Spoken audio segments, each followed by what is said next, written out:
একটা জায়গার নাম আছে মুজদালিফা, এমন এক জায়গা যে জায়গার মধ্যে একটা জায়গার নাম আছে মিনা, এমন একটা জায়গা যে জায়গার মধ্যে আছে একটা নাম হলো জামারাত। প্রত্যেকটা জায়গায় আমার নবী বিশ্ব নবী রাহমাতুল লিল আলামিনের কদম পড়েছে। আমার নবী সেখানের মধ্যে গিয়েছে। শুধু আমার নবী না, আদম নবীর থেকে নিয়ে কিয়ামত পর্যন্ত যত নবী এসেছিলেন সব নবীদেরকে আল্লাহ তাআলা ওই জায়গার মধ্যে দোয়া করাইছেন। শুধু নবীরা না, কিয়ামত পর্যন্ত যত ওলি বুজুর্গ আল্লাহ ওয়ালারা আসবেন তাদেরকে আল্লাহ ওই বরকতি জায়গার মধ্যে নিয়ে যাবে। এমন এক বরকতি জায়গা, যেই জায়গার আশিক হতে হবে, মহব্বত দিলের মধ্যে থাকতে হবে। বলে হজ কাকে বলা হয়? হজ বলা হয় নির্দিষ্ট মাসে 5টি জায়গার ভেতরে 9টি কাজ 5 দিনে করার নাম হলো হজ। হজের মাসে 5 জায়গায়, আরাফা, মিনা, মুজদালিফা, খানায়ে কাবা, বাইতুল্লাহ, জামারা, এই 5টা জায়গায় 5 দিন, 8, 9, 10, 11, 12, 5 দিনে 9 আমল করার নাম হলো হজ।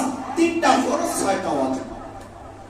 3টা ফরজ হলো, 1 নম্বর হলো নিয়ত, ইহরাম বাঁধা নিয়ত করা। 2 নম্বর উকুফ আরাফা, আরাফার ময়দানে অবস্থান করা। 3 নম্বর খানায়ে কাবা, বাইতুল্লাহ তাওয়াফ করা। 3টা ফরজ। 6টা ওয়াজিব, 1 নম্বর মুজদালিফা রাত্র যাপন করা, 2 নম্বর 3 দিন জামারাতে পাথর মারা, 3 নম্বর হইতেছে কুরবানি করা, 4 নম্বর হলো মাথা মুন্ডন করা, 5 নম্বর হচ্ছে সাফা মারওয়া সাই করা, 6 নম্বর হচ্ছে হলো বিদায় করা।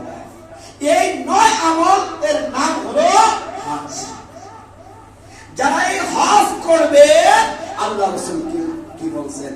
আল হাজ্জু লাইসা লাহু জাযাউন ইল্লা আল জান্নাহ। এটার বিনিময় জান্নাত ছাড়া কিছুই হতে পারে না, একমাত্র।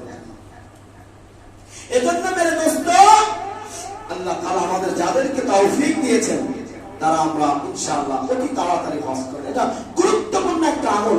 আল্লাহ রাসূল বলেছেন যাদের উপর হজ ফরজ হয়েছে, হজ করে নাই, সে ইহুদি হয়ে মারা যাক, নাসারা হয়ে মারা যাক, আমি নবীর কোনো দেখার বিষয় না।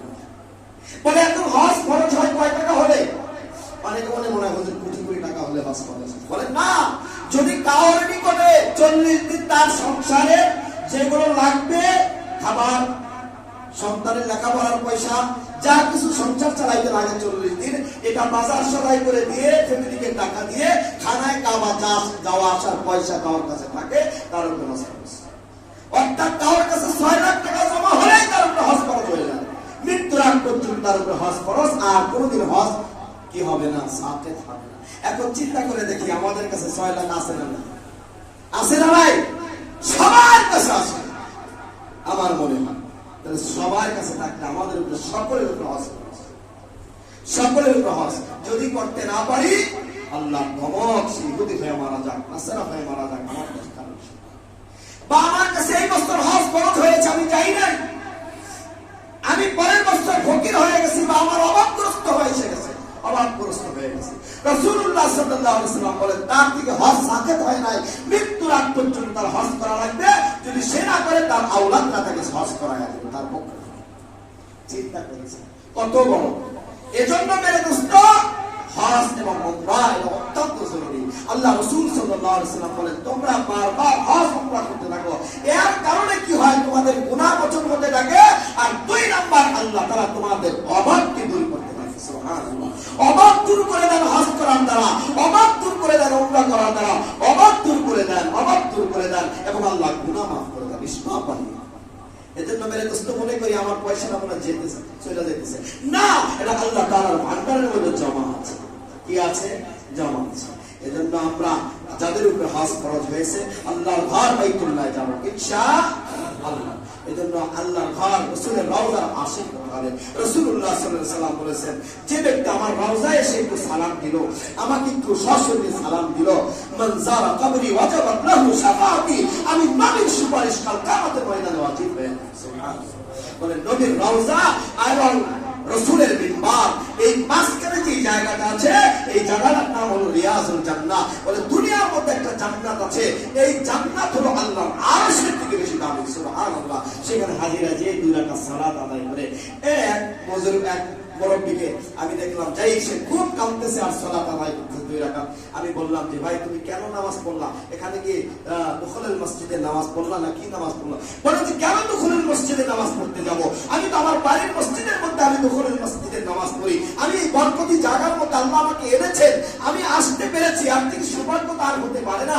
এজন্য আমার জিন্দেগীর সমস্ত গুনার জন্য 2 রাকাত সালাত তাওবার নামাজ পড়েছি আর আল্লাহর কাছে আমি দোয়া করেছি, আল্লাহ তুমি যেহেতু তোমার জান্নাতের মধ্যে আমাকে এনেছো, আমাকে এনে ফেলেছো, আল্লাহ তুমি আমাকে কোনদিন তোমার জাহান্নামের মধ্যে দিও না, তোমার জান্নাতের জন্য আমাকে কবুল করে নিও। এই জন্য আমি 2 রাকাত সালাত আদায় করেছি। সুবহানাল্লাহ। এজন্য আল্লাহর নবীর আশিক যারা, নবীর আশিক, নবীর রওজার আশিক, খানায় কাবার আশিক, এর জন্য অনেক আল্লাহর বান্দারা এমনও আছে, ইমাম মালিক রাহমাতুল্লাহ আলাইহি ওরা দিনের মধ্যে টানতেছে খানায় কাবায় যাবে হজ করার জন্য, আবার ওনার মধ্যে দিলে আমার কবরটা যেন মসজিদে নববীর পাশে অর্থাৎ রিয়াদ জান্নাতুল বাকির মধ্যে হয়ে যায়। এজন্য আল্লাহকে বলে, আল্লাহ আমার হায়াত কয়দিন আছে একটু বলে দাও না, আমি খানায় কাবার মধ্যে যাব। ইমাম মালিক বলে আমি উমরা করব, হজ করব। আল্লাহু আকবার। আল্লাহর বান্দা ঘুমিয়ে গিয়েছে, রাসূলকে স্বপ্নে দেখেছে, আল্লাহ রাসূলকে জিজ্ঞেস করতেছেন, ইয়া রাসূলুল্লাহ আপনি তো আল্লাহকে বলেন না আমার হায়াত কয়দিন আছে একটু জানাই দেন, আমি খানায় কাবায় যাব, আমার দিলটা টানতেছে, আমার দিলের মধ্যে টানতেছে রাসূলের রওজার পাশে আমার দাফন হয়ে যাবে। ইমাম মালিক রাহমাতুল্লাহ আলাইহি জানায় দেন রাসূল 5 আঙ্গুল হাত উচ্চারণ করে দিয়ে এই 5টা জিনিসের ভেদ, এই 5টা জিনিসের হাইলাইট একমাত্র আল্লাহ জানে না, পৃথিবীর কেউ জানে না। অর্থাৎ তোমার মৃত্যু কখন হবে দুনিয়ার কেউ জানে না, তুমি কতদিন বাঁচবা কেউ জানে না, তুমি কতদিন সুখে থাকবা দুঃখে থাকবা কেউ জানে না, এইগুলো সব আল্লাহর কাছে। ঠিক না বেঠিক?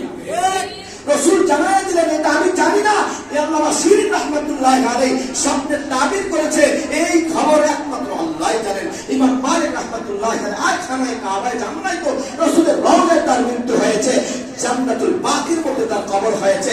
এজন্য আমাদের আকাবির আসলাফরা সবসময় দোয়া করেন, এমনকি ইমাম হযরতে ওমর রাদিয়াল্লাহু তাআলা সবসময় দোয়া করতেন, আল্লাহ আমার মৃত্যু যেন শাহাদাতের মৃত্যু হয়, আল্লাহ আমার রওজা, আমার মৃত্যু, আমার কবর যেন রওজায়ে পাকের পাশে হয়, অর্থাৎ জান্নাতুল বাকিতে হয়ে যায়, মদিনার মধ্যে হয়ে যায়। সব সময় দোয়া করতেন।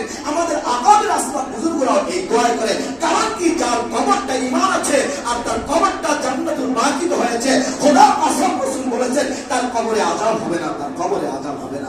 কারণ রিয়াদুল জান্নাতুল বাকি আর রাসূলের রওজা অল্প একটু ফারাক, রাসূলের রওজার কাছাকাছি কবরগুলো, এখানে আযাব হবে, আল্লাহর রাসূল বরদাশত করতে পারবে না, কলিজাটা ফেটে যাবে। রাসূল তো এখনো তিনি জিন্দা, তিনি এখনো জান্নাত, এখনো রওজায় শুয়ে আছেন, রাসূল দেখবেন, এটা রাসূল সহ্য করতে পারবে না। এজন্য আল্লাহ তাআলা আল্লাহর নবীর দিকে তাকায়া আশপাশে যত কবর আছে সব কবরের আযাব আল্লাহ কিয়ামত পর্যন্ত বন্ধ করে দিয়েছেন। সুবহানাল্লাহ। এজন্য আমাদের আকাবির আসলাফরা সবসময় দোয়া করে, আমিও দোয়া করি, আল্লাহ আমার কবর, আমার মৃত্যু যেন মদিনায় হয়, আমার দাফন যেন আল্লাহ জান্নাতুল বাকির মধ্যে হয়ে যায়। এজন্যই তো খানায় কাবার বেশি পাগল হয়ে যায়। মেরে দোস্ত, আল্লামা এই যে জাকারিয়া রাহমাতুল্লাহ আলাইহি ফাযাইলে আমল লিখেছেন, ওনার একজন শাগির্দ ছিল, নাম হলো ইউনুস রাহমাতুল্লাহ আলাইহি, বহুত বড় বুজুর্গ ছিলেন।